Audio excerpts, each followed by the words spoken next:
వరకు నీ కొండకొస్తా, నిండైన రూపాన్ని నే చూసి వస్తా. ఒకవేళ నీ కొండ రాలేకపోతే, వృద్ధుడినై నాకంట నిన్ను చూడకుంటే, అంతటితో ఈ జన్మ చాలించు స్వామి.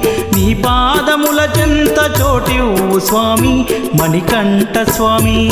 స్వామియే శరణమయ్యప్ప, స్వామియే శరణమయ్యప్ప, స్వామియే శరణమయ్యప్ప, స్వామియే శరణమయ్యప్ప.